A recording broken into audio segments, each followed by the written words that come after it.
Hey everyone, and welcome to the channel. Today we're diving into something that honestly sounds like it's straight out of science fiction, but is actually very much a reality: Starlink. You've probably heard about it, Elon Musk's ambitious project to beam internet down from space, but how does it actually work? Can it really deliver high-speed internet to, like, the middle of nowhere? Stick around because we're about to break it all down. So, what exactly is Starlink? At its core, Starlink is a satellite internet constellation being built by SpaceX. The goal? To provide high-speed, low-latency internet access to virtually anywhere on the planet, especially in rural and remote areas where traditional internet infrastructure is lacking or even non-existent. To understand how Starlink delivers internet to your home, you need to know about its three main components. First, the satellites.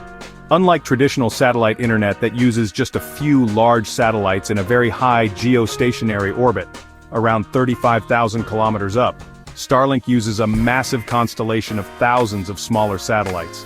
These fly in low Earth orbit, or LEO, much closer to us, typically around 550 kilometers. As of early 2025, there are already thousands of these in orbit, with plans for many more. Why LEO? Being closer to Earth is crucial. It dramatically reduces latency, that annoying delay you experience with traditional satellite internet. We're talking latencies around 25 to 60 milliseconds with Starlink on land, which is honestly comparable to ground-based broadband, making it suitable for gaming, video calls, and streaming. Traditional GEO satellites can have latencies of 600 milliseconds or more. These LEO satellites are constantly moving, zipping around the Earth at about 17,000 miles per hour, completing an orbit in roughly 90 minutes. So, to maintain a continuous connection, your dish on the ground will actually hand off the signal from one satellite to the next as they pass overhead. Many newer Starlink satellites also feature optical inter-satellite links, or space lasers as they're sometimes called. This allows them to communicate directly with each other in space, forming a mesh network. This reduces reliance on ground stations and can route data more efficiently, especially over oceans or remote landmasses. Second, the ground stations. These are strategically placed facilities around the world. Think of them as the bridge between the Starlink satellites in orbit and the existing internet infrastructure on Earth. When you access a website, your request goes from your dish to a satellite, then down to the nearest ground station. This ground station is connected to high-speed fiber optic networks, the backbone of the internet. It fetches the data you requested and sends it back up to the satellite, which then beams it down to your dish. Starlink currently has over 140 of these ground stations globally and is continuously expanding this network. Third, the user terminal, your dish. This is the part you'll actually have at your home or business. Officially called the Starlink user terminal, but affectionately nicknamed Dishy McFlatface by some, it's a phased array antenna. This means it can electronically steer its beam to track the fast-moving LEO satellites without physically moving much itself. Though the standard actuated dish does perform an initial auto-alignment and can adjust its angle for optimal coverage. You set this dish up outside with a clear view of the sky, ideally free from obstructions like trees or buildings.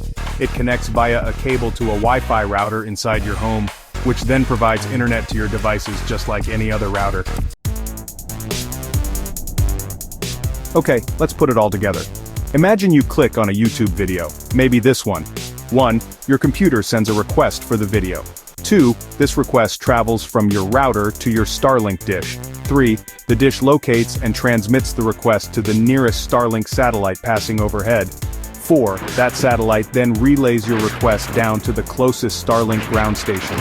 5. The ground station, connected to the internet backbone, fetches the video data from YouTube's servers. 6. The ground station sends the video data back up to a satellite, not necessarily the same one, as they're constantly moving. The network intelligently routes the data. 7. The satellite beams the video data down to your Starlink dish. 8. Your dish sends the data to your router, and voila! Cat videos on demand, even if you're miles from the nearest town. This whole round trip happens in a fraction of a second, thanks to those low-orbiting satellites and efficient network management.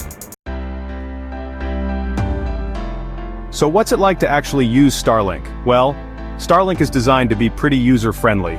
The kit typically includes the dish, a Wi-Fi router, power supply, and cables. You'll use the Starlink app to find the best installation spot by checking for obstructions. The dish generally needs a clear view of the sky, and for most folks it'll point itself slightly north or south depending on your hemisphere. Once it's powered on, it usually orients itself automatically. Then you just connect to the Starlink Wi-Fi network and you're good to go. Oh, and you can also customize your network name and password right through the app.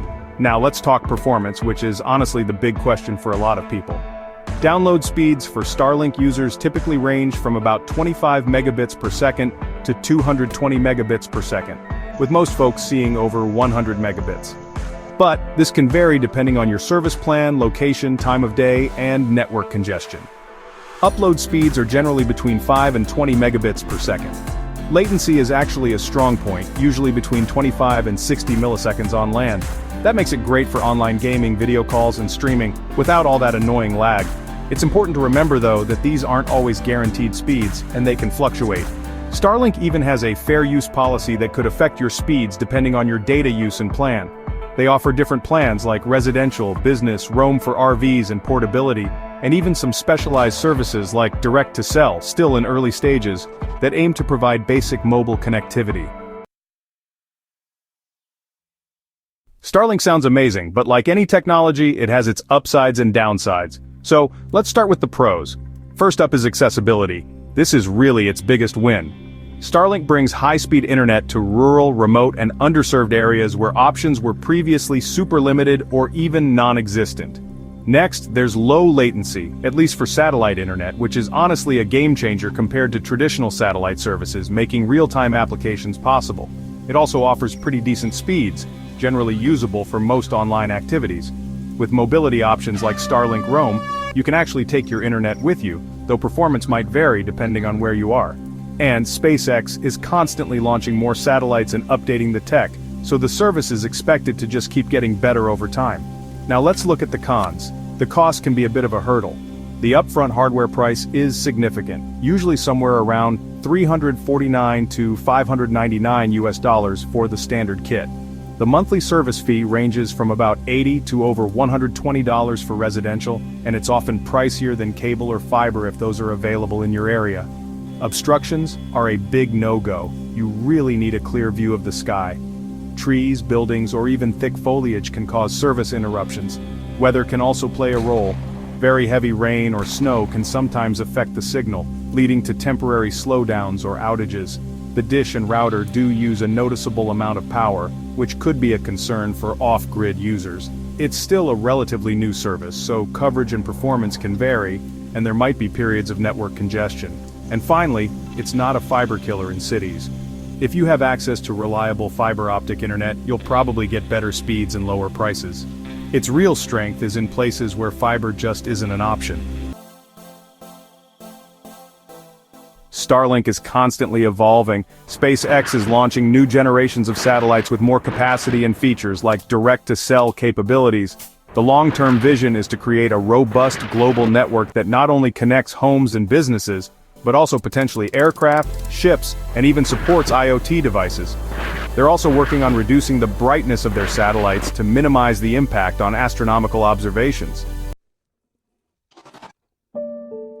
It's a massive undertaking, and it faces a bunch of challenges, including managing space debris, regulatory hurdles in different countries, and competition from other low Earth orbit constellations that are being developed. So, there you have it. A look at how Starlink's incredible system of satellites, ground stations, and user dishes brings the internet to almost anywhere on Earth. It's honestly a remarkable feat of engineering that's already changing lives by bridging the digital divide. While it might not be the perfect solution for everyone, especially those in urban areas with solid existing infrastructure, for many folks in rural and remote locations, Starlink is nothing short of revolutionary. What are your thoughts on Starlink? Do you use it? Are you thinking about getting it?